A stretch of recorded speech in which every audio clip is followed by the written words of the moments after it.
नमस्कार दोस्तों, MPN academy में आप सभी का हार्दिक अभिनंदन है। प्रस्तुत है weekly current affairs test series. दोस्तों, इस वीडियो में हम लोग 8 से लेकर 15 नवंबर 2022 तक के समसामयिक घटनाक्रम पर आधारित 30 महत्वपूर्ण मल्टीपल चॉइस क्वेश्चंस को व्याख्या के साथ हल करेंगे। Friends, the English edition of this video, it's PDF with full description in English is available on MPN Academy app. The course name is 68th BPSC Current Affairs course in English. दोस्तों, यदि आपने MPN Academy का Telegram का public page नहीं join किया है तो तुरंत जाके अभी ज्वाइन कीजिए। सर्च कीजिए MPN Academy टेलीग्राम पर, आपको इस प्रकार से लोगो दिख जाएगा। वहां ज्वाइन कीजिए। क्या क्या मिलेगा आपको वहां पर? बीपीएससी एग्जाम से संबंधित लेटेस्ट अपडेट आपको मिलेगी। जो प्लानिंग और स्ट्रेटेजी होती है एमपीएन एकेडमी की तरफ से जारी, इसकी पीडीएफ भी फ्री में आपको वहां पर मिलेगी। टाइम टेबल मिलेगा, बुक लिस्ट मिलेगी और बहुत कुछ। और गोल्डन और डायमंड टेस्ट सीरीज के टॉपर्स के रिजल्ट इसी टेलीग्राम पेज पर अनाउंस किए जाते हैं और हमारे कंटेंट से रिलेटेड इंफॉर्मेशन मिलेगी आपको। तो इस पेज को जरूर ही ज्वाइन कीजिए। पहला प्रश्न है, इंग्लैंड ने किस टीम को हराकर आईसीसी T20 वर्ल्ड कप 2022 प्रतियोगिता का खिताब जीता है? सही जवाब है ऑप्शन नंबर बी, पाकिस्तान को हराकर। मेलबर्न क्रिकेट ग्राउंड ऑस्ट्रेलिया में हुए फाइनल मुकाबले में इंग्लैंड ने पाकिस्तान को 5 विकेट से हराकर यह खिताब अपने नाम किया। इंग्लैंड के कप्तान जोस बटलर ने टॉस जीतकर पहले गेंदबाजी का फैसला लिया। पाकिस्तान की टीम निर्धारित 20 ओवर में 8 विकेट खोकर 137 रन ही बना सकी। जवाब में इंग्लैंड की टीम ने ऑलराउंडर बेन स्टोक्स की शानदार 50 की मदद से निर्धारित लक्ष्य 19 ओवर में ही हासिल कर लिया। यह इंग्लैंड का दूसरा T20 वर्ल्ड कप टाइटल है। इससे पहले इंग्लैंड ने वर्ष 2010 में यह खिताब जीता था। इंग्लैंड विश्व की पहली टीम बन गई है जो एक ही समय में वनडे और T20 दोनों वर्ल्ड कप की विजेता है।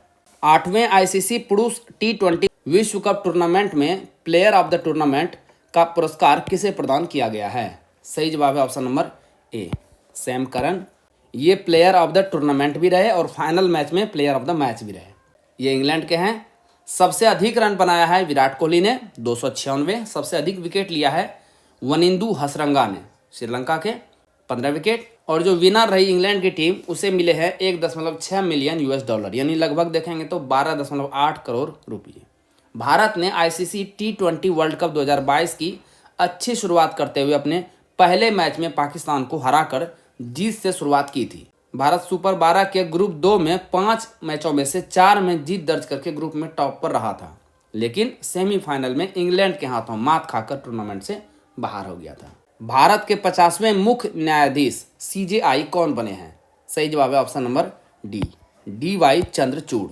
वर्तमान मुख्य न्यायाधीश UU ललित 8 नवंबर को सेवानिवृत्त हो गए। न्यायमूर्ति धनंजय यशवंत चंद्रचूड़ पूरा नाम है इनका 13 मई 2016 को भारत के सर्वोच्च न्यायालय के न्यायाधीश नियुक्त हुए थे। 31 अक्टूबर 2013 से सर्वोच्च न्यायालय में नियुक्ति तक वे इलाहाबाद उच्च न्यायालय के मुख्य न्यायाधीश रहे थे। न्यायमूर्ति चंद्रचूड़ का अपेक्षाकृत 2 वर्ष का लंबा कार्यकाल होगा और वे 10 नवंबर 2024 को सेवानिवृत्त होंगे। यह भारत के 16वें और सबसे लंबे समय तक सेवा करने वाले मुख्य न्यायाधीश न्यायमूर्ति YV चंद्रचूड़ के पुत्र हैं। CJI और सर्वोच्च न्यायालय के न्यायाधीशों की नियुक्ति राष्ट्रपति द्वारा संविधान के किस अनुच्छेद के तहत की जाती है? सही जवाब है ऑप्शन नंबर बी, अनुच्छेद 124 के खंड 2। निवर्तमान CJI अपने उत्तराधिकारी की सिफारिश करता है। केंद्रीय कानून मंत्री प्रधानमंत्री को सिफारिश भेजता है जो बदले में राष्ट्रपति को सलाह देता है। दूसरे न्यायाधीश मामले वर्ष 1993 में सर्वोच्च न्यायालय ने फैसला सुनाया था कि सर्वोच्च न्यायालय के वरिष्ठतम न्यायाधीश को CJI के पद पर नियुक्त किया जाना चाहिए। सर्वोच्च न्यायालय कॉलेजियम का नेतृत्व CJI करता है और उसमें न्यायालय के 4 अन्य वरिष्ठतम न्यायाधीश भी शामिल होते हैं। भारत का पहला हाइड्रोजन ईंधन सेल कटमरैन पोत का निर्माण किस शहर में किए जाने की घोषणा की गई है? सही जवाब है option number C, Varanasi. Cochin shipyard ने उत्तर प्रदेश में वाराणसी के लिए देश का पहला हाइड्रोजन ईंधन सेल कटमरैन पोत बनाने के लिए भारतीय अंतर्देशीय जल मार्ग प्राधिकरण के साथ एक समझौता ज्ञापन यानी MOU पर हस्ताक्षर किए हैं। कोचिन शिपयार्ड लिमिटेड ने उत्तर प्रदेश के लिए 6 इलेक्ट्रिक कटमराइन जहाज़ों और गुवाहाटी के लिए 2 ऐसे जहाज़ों के निर्माण के लिए एक और समझौता ज्ञापन पर हस्ताक्षर किए हैं। दोस्तों, आप में से जिन लोगों को एम्पियन एकेडमी करंट अफेयर्स का PDF चाहिए, उसके बारे में जानकारी यहाँ दी जा रही है। लेकिन आइए इससे पहले ये जानते हैं कि एम्पियन एकेडमी का PDF ही क्यों, क्योंकि हमने करके दिखाया है। दोस्तों, आइए आपको पिछले 5 एग्जाम्स की परफॉर्मेंस दिखाते हैं एम्पियन एकेडमी की। 66वीं BPSC प्रीलिम्स की एग्जाम हुई थी। 42 प्रश्न पूछे गए थे एग्जाम में करंट अफेयर से संबंधित और 36 प्रश्न टैली हुए हैं। परफॉर्मेंस रहा है 85.71%। 2021 में BPSC का तो कोई एग्जाम हुआ नहीं, तो हमने बिहार SI PT एग्जाम, जो सबसे नेक्स्ट बेस्ट एग्जाम होता है, उसे कंसीडर किया है। शिफ्ट 1 और शिफ्ट 2 दोनों मिला करके कुल 36 करंट अफेयर्स के क्वेश्चन आए थे और एम्पियन एकेडमी PDF से टैली हुआ है 31। परफॉर्मेंस रहा है 86.11%। 2022 में 3 एग्जाम्स हुए हैं। सबसे पहले 8 मई 2022 को हुआ था 67वीं BPSC PT की परीक्षा, जो कि पेपर लीक की वजह से कैंसिल हो गया था। तो उसमें कुल 30 करंट अफेयर्स के क्वेश्चन आए थे और 26 टैली हुआ है एम्पियन एकेडमी PDF से। परफॉर्मेंस रहा है 86.67%। उसके बाद नेक्स्ट एग्जाम हुआ है एक सप्ताह के बाद 15 मई 2022 को BPSC CDPO की PT परीक्षा। उसमें कुल 35 करंट अफेयर्स के क्वेश्चन पूछे गए थे और 30 टैली हुआ है एम्पियन एकेडमी PDF से। परफॉर्मेंस रहा है 85.71%। और 30 सितंबर 2022 को हाल ही में एग्जाम हुआ है 67वीं BPSC प्रारंभिक री परीक्षा 2022। प्रश्न टैली हुआ है 33, पूछे गए थे कुल 39, तो लगभग 85% टैली हुआ है। दोस्तों, इन सभी एग्जाम्स में पूछे गए प्रश्न और कहां से टैली हुआ है प्रश्न एम्पियन एकेडमी PDF से, सभी की जानकारी आपको एम्पियन एकेडमी के इसी YouTube चैनल पर मिल जाएगी। उम्मीद है आपने एम्पियन एकेडमी का टेलीग्राम पेज ज्वाइन किया ही होगा, तो उस पर भी ये सभी वीडियो की इन्फॉर्मेशन मिल जाएगी। और यदि आप एग्जाम्स देने वाले हैं फ्यूचर में BPSC के, तो ये प्रश्न आपको जरूर देखने चाहिए।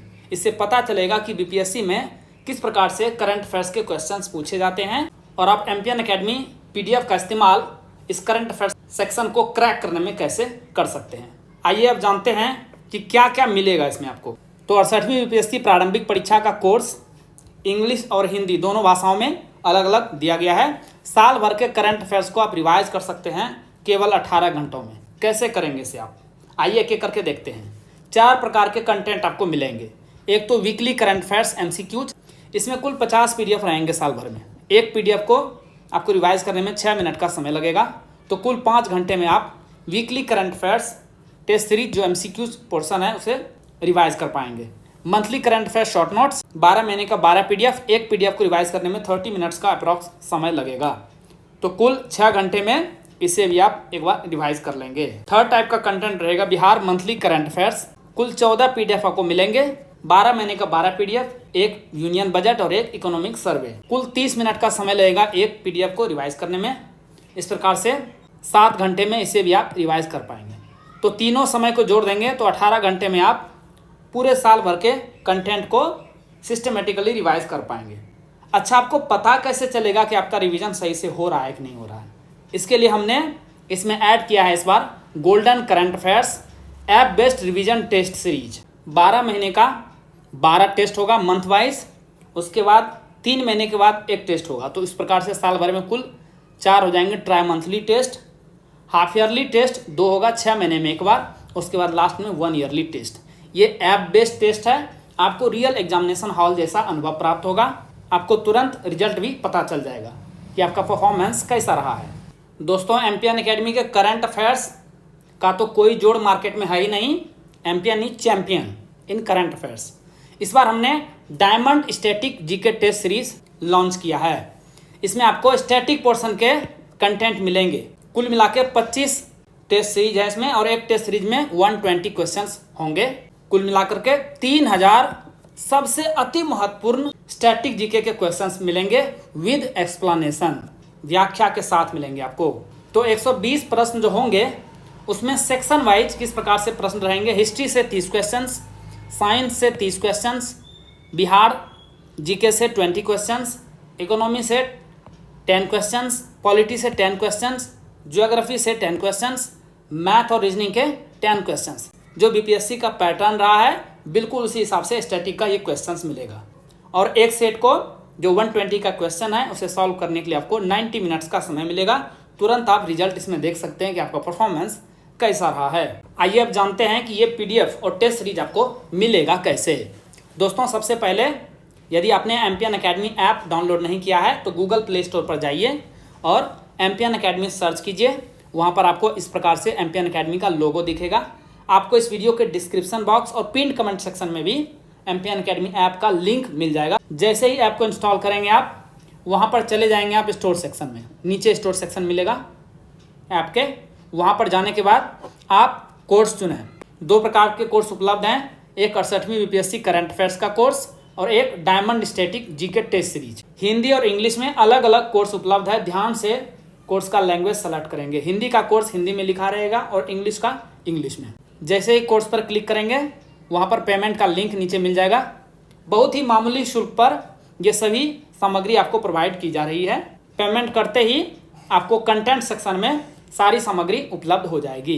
G20 के 17वें वार्षिक शिखर सम्मेलन का आयोजन किस शहर में किया गया? सही जवाब है ऑप्शन नंबर ए, बाली।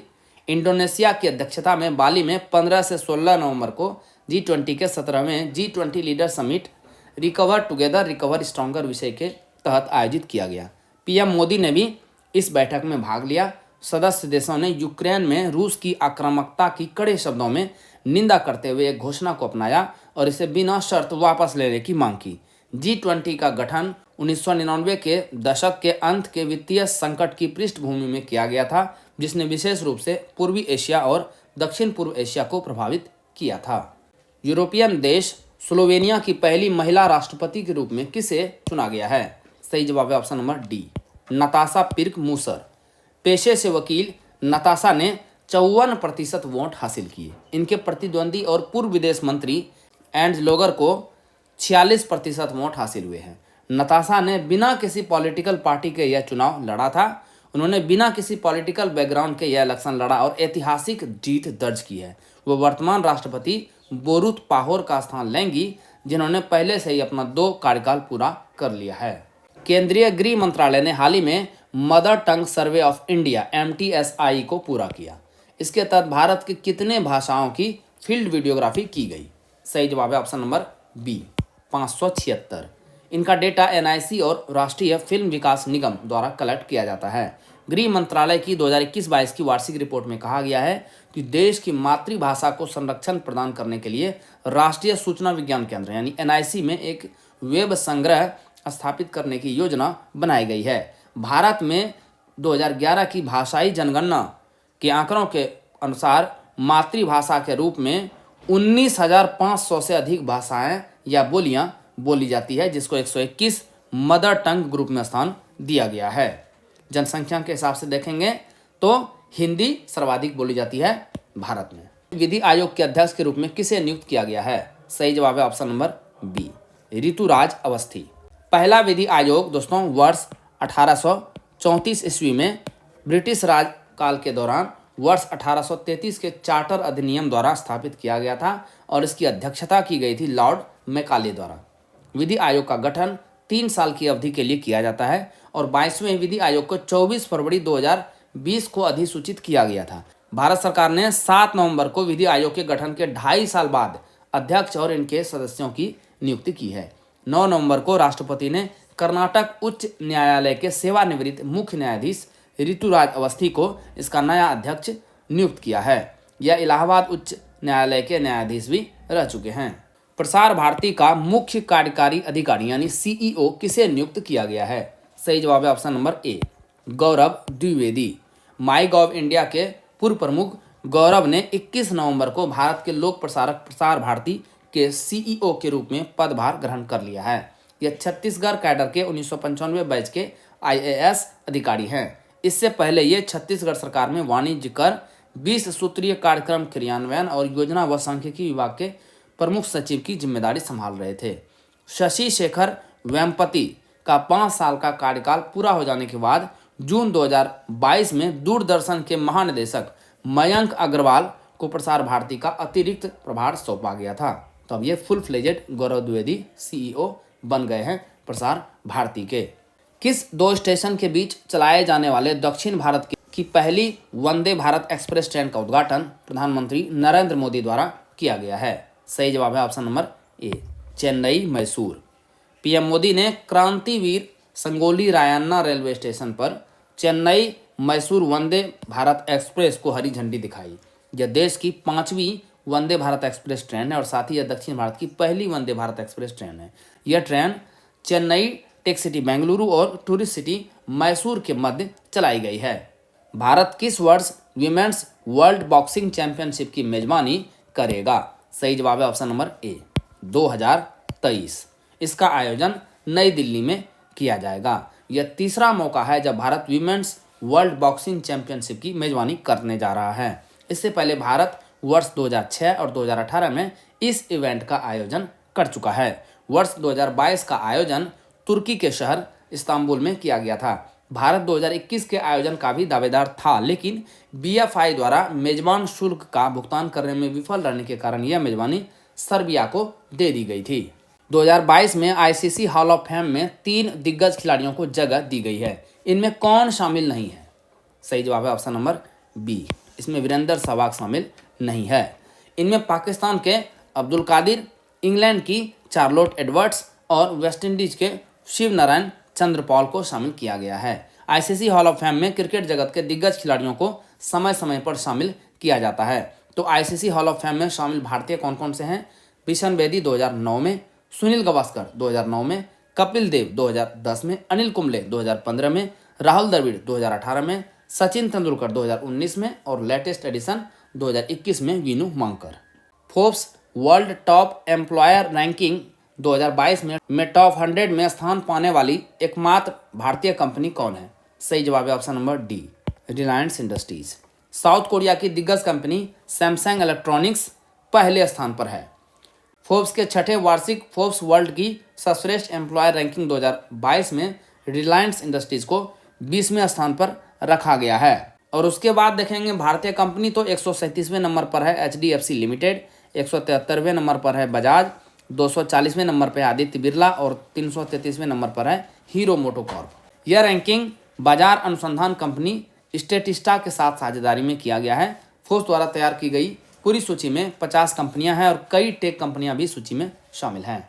भारत का पहला प्राइवेट रॉकेट किस कंपनी ने बनाया है? सही जवाब है option number B, Skyroot aerospace. Vikram S rocket Bharat में पूरी तरह से एक निजी कंपनी द्वारा निर्मित और संचालित पहला अंतरिक्ष प्रक्षेपण यान है। इस रॉकेट को हैदराबाद की एक private company Skyroot aerospace ने बनाया है, जिसे श्रीहरिकोटा में इसरो के लॉन्चिंग केंद्र सतीश धवन स्पेस सेंटर से 18 नवंबर को लॉन्च किया गया है। पीएम गति शक्ति मल्टी मॉडल जलमार्ग शिखर सम्मेलन 2022 का आयोजन किस शहर में किया गया? सही जवाब है ऑप्शन नंबर सी, वाराणसी में। इसका आयोजन 11 से 12 नवंबर 2022 के मध्य उत्तर प्रदेश के दीनदयाल हस्तकला संकुल, व्यापार केंद्र और संग्रहालय वाराणसी में किया गया। पीएम गति शक्ति को मल्टी मॉडल कनेक्टिविटी के लिए राष्ट्रीय मास्टर प्लान के रूप में भी जाना जाता है। यह 1.2 ट्रिलियन अमेरिकी डॉलर की एक भारतीय मेगा प्रोजेक्ट है। पीएम मोदी ने 15 अगस्त 2021 को प्रधानमंत्री गति शक्ति की घोषणा की थी। यह योजना 13 अक्टूबर 2021 को भारत के सभी आर्थिक क्षेत्रों में मल्टी मॉडल कनेक्टिविटी इंफ्रास्ट्रक्चर प्रदान करने के लिए शुरू की गई थी और 21 अक्टूबर 2021 को आर्थिक मामलों की कैबिनेट कमेटी द्वारा अनुमोदित भी की गई थी। भारत अमेरिका संयुक्त प्रशिक्षण अभ्यास युद्ध अभ्यास 2022 का 18वां संस्करण किस राज्य में आयोजित किया गया? सही जवाब है ऑप्शन नंबर बी, उत्तराखंड। इसका आयोजन औली उत्तराखंड में किया गया। दोनों देशों की सेनाओं के बीच सर्वोत्तम प्रथाओं, रणनीति, तकनीकों और प्रक्रियाओं का आदान प्रदान करने के उद्देश्य से भारत और अमेरिका के बीच अभ्यास युद्ध प्रतिवर्ष आयोजित किया जाता है। इसका पिछला संस्करण अक्टूबर 2021 में अलास्का यूएसए में आयोजित किया गया था। संयुक्त राष्ट्र द्वारा हाल ही में जारी एक रिपोर्ट के अनुसार वैश्विक जनसंख्या 2030 में कितनी हो जाएगी? सही जवाब है ऑप्शन नंबर बी, 8.5 अरब। 15 नवंबर 2022 को दुनिया की आबादी 8 अरब हो गई है। वर्ष 1950 में दुनिया की आबादी मात्र 2.6 बिलियन यानी अरब थी।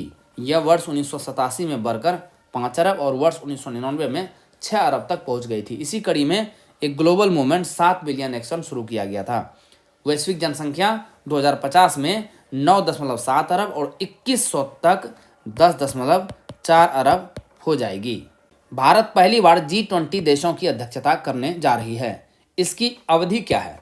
सही जवाब है ऑप्शन नंबर बी, 1 दिसंबर 2022 से 30 नवंबर 2023 तक। न्यूज़ में क्यों है? G20 से जुड़ी तमाम जानकारी के लिए पीएम मोदी द्वारा 8 नवंबर को वेबसाइट और ऐप लॉन्च किया गया। G20 का लोगो भारत के राष्ट्रीय ध्वज के रंगों से प्रेरित है, केसरिया यहाँ देखिए, उसके बाद सफ़ेद और नीचे हरा और साथ साथ में नीला भी। इसमें भारत के राष्ट्रीय फूल कमल के साथ पृथ्वी को जोड़ा गया है, जो चुनौतियों के बीच विकास को दर्शाता है। लोगों में कमल की 7 पंखुड़ियों का भी महत्व है, जो 7 महाद्वीपों का प्रतिनिधित्व करते हैं। साथ ही यह संगीत के 7 स्वरों की संख्या को भी दर्शाता है। पृथ्वी जीवन के प्रति भारत के धरती के अनुकूल इस दृष्टिकोण को दर्शाती है, जो प्रकृति के साथ पूर्ण सामंजस्य को प्रतिबिंबित करता है। G20 लोगों के नीचे देवनागरी में भारत भी लिखा हुआ है। भारत की G20 की अध्यक्षता का विषय यानी थीम क्या है? सही जवाब है ऑप्शन नंबर बी, वसुधैव कुटुंबकम। यहाँ भारत की प्रेसिडेंसी में होने वाले 2023 के G20 इवेंट का थीम वसुधैव कुटुंबकम, one earth, one family, one future है, जो महाउपनिषद के प्राचीन संस्कृत पाठ से लिया गया है। यह थीम मुख्य रूप से जीवन के मूल्य को दर्शाता है, जिसमें मानव, पशु, पौधे और सूक्ष्म जीव शामिल है। साथ ही यह थीम पृथ्वी और ब्रह्मांड में इनके परस्पर संबंध को बताता है। भारत के G20 प्रेसिडेंसी की वेबसाइट, क्या नाम है वेबसाइट का? www.g20.in को भी पीएम मोदी ने लॉन्च किया है।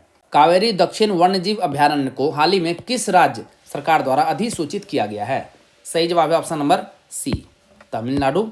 कृष्णागिरी और धर्मपुरी के आरक्षित वनों में एक क्षेत्र को कावेरी दक्षिण वन्यजीव अभयारण्य के रूप में अधिसूचित किया गया है। यह घोषणा वन्यजीव संरक्षण अधिनियम 1972 की धारा 26A 1B के तहत की गई थी। यह तमिलनाडु का 17वां वन्यजीव अभयारण्य होगा। यह नव अधिसूचित वन्यजीव अभयारण्य 687 वर्ग किलोमीटर के क्षेत्र में फैला हुआ है। यह 35 स्तनपायी प्रजातियों और 238 पक्षी प्रजातियों का घर है। इंडिया एग्री बिजनेस पुरस्कार 2022 से किसे सम्मानित किया गया है? सही जवाब है ऑप्शन नंबर डी, राष्ट्रीय मत्स्यिकी विकास बोर्ड। मत्स्य पालन, पशुपालन और डेयरी राज्य मंत्री डॉक्टर संजीव के बालियान ने 10 नवंबर को राष्ट्रीय मत्स्यिकी विकास बोर्ड NFDB को इंडिया एग्री बिजनेस पुरस्कार 2022 प्रदान किया। Indian chamber of food and agriculture ICFA ने एग्रो वर्ल्ड 2022 भारत अंतर्राष्ट्रीय कृषि व्यवसाय तथा प्रौद्योगिकी मेला 2022 का आयोजन 9 से 11 नवंबर तक नई दिल्ली के भारतीय कृषि अनुसंधान संस्थान पूसा परिसर में किया था और इसी में यह प्राइज दिया गया है। एक्सरसाइज मालाबार 2022 का आयोजन किस देश में किया गया? सही जवाब है ऑप्शन नंबर बी, जापान में। जापान के योकोसुका में 9 नवंबर से चल रहे बहुराष्ट्रीय समुद्री अभ्यास मालाबार 22 का 26वां संस्करण 15 नवंबर को जापान के समुद्र में समाप्त हुआ। यह अभ्यास Japan maritime self defence force द्वारा आयोजित किया गया। इस संस्करण ने अभ्यास की 30वीं वर्षगांठ को भी चिन्हित किया। इस युद्धाभ्यास में भारत, अमेरिका, जापान और ऑस्ट्रेलिया की नौसेनाओं ने भाग लिया। ये चारों देश चतुर्भुज सुरक्षा संवाद क्वाड्रिलेटरल सिक्योरिटी डायलॉग यानी क्वाड का भी हिस्सा है। Life science data Indian biological data centre IBDC के पहले रिपोजिटरी यानी राष्ट्रीय भंडार कोष का उद्घाटन किस शहर में किया गया है? सही जवाब है option number C, Faridabad, Haryana. सरकार ने क्षेत्रीय जैव प्रौद्योगिकी केंद्र फरीदाबाद में भारतीय जैविक डेटा बैंक की स्थापना की है। भारतीय जैविक डेटा बैंक को भारतीय जैविक डेटा केंद्र यानी IBDC के रूप में जाना जाता है। IBDC भारत में लाइफ साइंस डेटा के लिए पहला राष्ट्रीय भंडार है। भारत ने सार्वजनिक रूप से वित्त पोषित अनुसंधान से उत्पन्न IBDC में सभी लाइफ साइंस डेटा को संग्रहित करना अनिवार्य है। मेजर ध्यानचंद खेल रत्न पुरस्कार 2022 से किसे सम्मानित किया गया है? सही जवाब है ऑप्शन नंबर बी, शरद कमल। इस पुरस्कार को पहले राजीव गांधी खेल रत्न पुरस्कार के रूप में जाना जाता है। इसमें एक पदक, एक प्रमाण पत्र और 25 लाख रुपये का नगद पुरस्कार शामिल है। शरद कमल साल 2019 में पद्मश्री पुरस्कार से सम्मानित किए जाने वाले पहले टेबल टेनिस खिलाड़ी बने थे। केंद्र सरकार ने राष्ट्रीय खेल पुरस्कार 2022 से पुरस्कृत करने के लिए चयनित खिलाड़ियों, कोचों और संस्थाओं की लिस्ट जारी कर दी है। इस बार 40 पुरस्कारों की घोषणा हुई है, जिसमें एक तो ये हो गए मेजर ध्यानचंद खेल रत्न पुरस्कार, जिसे कि शरद कमल को दिया गया है। अर्जुन अवार्ड के लिए 25 खिलाड़ियों को चुना गया है। 7 कोच द्रोणाचार्य अवार्ड से सम्मानित होंगे, वहीं 4 खिलाड़ी ध्यानचंद अवार्ड से सम्मानित किए जाएंगे। चेन्नई में भारत का पहला मल्टी मॉडल लॉजिस्टिक पार्क स्थापित करने का कॉन्ट्रैक्ट किस कंपनी को मिला है? सही जवाब है option number C, Reliance Industries. देश के दूसरे सबसे बड़े रईस मुकेश अंबानी की कंपनी रिलायंस इंडस्ट्रीज तमिलनाडु में तिरुवल्लुर जिले के मापेड्डू में देश में पहला मल्टी मॉडल लॉजिस्टिक पार्क बनाएगी। पब्लिक प्राइवेट पार्टनरशिप यानी पीपीपी मोड में बनाए जा रहे इस प्रोजेक्ट में करीब 1424 करोड़ रुपये खर्च होंगे, जिसमें कि 783 करोड़ खर्च किया जाएगा रिलायंस इंडस्ट्रीज के द्वारा। यह माल ढुलाई सुविधा परिवहन के विभिन्न साधनों के साथ 3 फेज में तैयार किया जाएगा। श्री नाड प्रभु कैंपागोडा की 108 फीट ऊंची कांस्य प्रतिमा का अनावरण किस शहर में किया गया है? सही जवाब है ऑप्शन नंबर सी, बेंगलुरु। प्रधानमंत्री ने बेंगलुरु हवाई अड्डा के टर्मिनल 2 का उद्घाटन किया, जिसका नाम 16वीं शताब्दी के प्रमुख व्यक्ति श्रीनाथ प्रभु कैंपागोडा के नाम पर रखा गया है, जिन्हें इस शहर की स्थापना करने का श्रेय दिया जाता है। इस प्रतिमा को स्टैच्यू ऑफ प्रॉस्पेरिटी कहा जाता है। वर्ल्ड बुक ऑफ रिकॉर्ड्स के अनुसार यह किसी शहर के संस्थापक की पहली और सबसे ऊंची कांस्य प्रतिमा है। प्रसिद्ध मूर्तिकार और पद्म भूषण से सम्मानित राम वनजी सुतार ने प्रतिमा को डिजाइन किया है। सुतार ने गुजरात में स्टैच्यू ऑफ यूनिटी और बेंगलुरु में महात्मा गांधी की प्रतिमा का भी निर्माण कराया था। भारत में पहले एलिफेंट डेथ ऑडिट फ्रेमवर्क पहल की शुरुआत किस राज्य में की गई है? सही जवाब है ऑप्शन नंबर डी, तमिलनाडु में। तमिलनाडु के वन विभाग ने राज्य में हाथियों की मौत की रिकॉर्डिंग और निगरानी के लिए एक अधिक विस्तृत और पारदर्शी प्रक्रिया स्थापित करने के लिए एक हाथी मृत्यु लेखा परीक्षा ढांचा पेश किया है। वर्तमान में जनसंख्या और हाथियों के संरक्षण से संबंधित कई सवालों के लिए क्षेत्र में मृत्यु दर के कारणों की पहचान करना महत्वपूर्ण है। भारत विश्व की एशियाई हाथियों की आबादी के 2/3 से अधिक का घर है और कर्नाटक में सबसे अधिक हाथी है भारत में। इसके बाद असम और तीसरे नंबर पर केरल है। टेलीविजन चैनलों को हर दिन कितने समय के लिए राष्ट्रहित या सार्वजनिक सेवा में सामग्री प्रसारित करनी होगी? सही जवाब है ऑप्शन नंबर बी, 30 मिनट तक। सूचना एवं प्रसारण मंत्रालय ने दिशा निर्देश जारी कर नए अपलिंकिंग और डाउनलोडिंग नियम निर्दिष्ट किए हैं। कार्यक्रमों के सीधा प्रसारण के लिए अनुमति लेने की आवश्यकता को समाप्त कर दिया गया है। केवल लाइव टेलीकास्ट होने वाले कार्यक्रमों का पूर्व पंजीकरण आवश्यक होगा। राष्ट्रीय महत्व के विषयों में शामिल हैं क्या क्या? शिक्षा और साक्षरता का प्रसार, कृषि और ग्रामीण विकास, स्वास्थ्य और परिवार कल्याण, विज्ञान और प्रौद्योगिकी, महिलाओं का कल्याण, समाज के कमजोर वर्गों का कल्याण और पर्यावरण एवं सांस्कृतिक विरासत और राष्ट्रीय एकता का संरक्षण। ये दायित्व खेल, वन्य जीवन और विदेशी चैनलों के लिए लागू नहीं होंगे। दोस्तों, जैसा कि बताया गया है, इस वीडियो लेक्चर का PDF और इस वीडियो लेक्चर का इंग्लिश एडिशन और साथ में इंग्लिश में फुल डिस्क्रिप्शन के साथ PDF आपको एमपीएन अकेडमी ऐप पर प्राप्त होगा। दोस्तों, इन PDF के सारे आप इस वीडियो लेक्चर को आसानी से 5 से 6 मिनट में रिवाइज कर पाएंगे, जिससे आपका बहुत सारा समय बचेगा, जिससे आप स्टैटिक पोर्शन पर लगा सकते हैं। This is very very important. दोस्तों, एमपीएन अकेडमी ऐप का लिंक आपको इस वीडियो लेक्चर के डिस्क्रिप्शन बॉक्स और पिन्ड कमेंट सेक्शन में भी मिल जाएगा। चलिए अंतिम प्रश्न को हल करते हैं। हाल ही में चर्चा में रही वेल्लार नदी किस राज्य में बहती है? सही जवाब है ऑप्शन नंबर डी, तमिलनाडु में। शोधकर्ताओं ने तमिलनाडु के कुड्डालोर जिले में वेल्लार नदी के मुहाना क्या होता है, एक ऐसा क्षेत्र जहां नदी समुद्र से मिलती है, के पास परंगीपेट्टई के मैंग्रोव में एस्टुरीन केकरे की नई प्रजाति की खोज की है। शिक्षा और अनुसंधान में अन्नामलाई विश्वविद्यालय के 100 वर्ष पूरा करने के सम्मान में इस प्रजाति का नाम स्यूडोहेलिस अन्नामलाई रखा गया है। सेंटर ऑफ एडवांस स्टडी द्वारा उच्च अंतर्ज्वारीय क्षेत्रों से प्राप्त किए गए स्यूडोहेलिस प्रजाति का यह पहला रिकॉर्ड है। स्यूडोहेलिस अन्नामलाई को इसके गहरे बैगनी, तस्वीर में देख लीजिए, और गहरे भूरे रंग से पहचाना जा सकता है। दोस्तों, इसी के साथ साप्ताहिक करंट अफेयर्स टेस्ट सीरीज के इस संस्करण को समाप्त करने की आपसे इजाजत चाहूँगा। वीडियो देखने के लिए बहुत बहुत धन्यवाद। Thank you very much. मिलते हैं अगले वीडियो में। All the best for your exam preparation.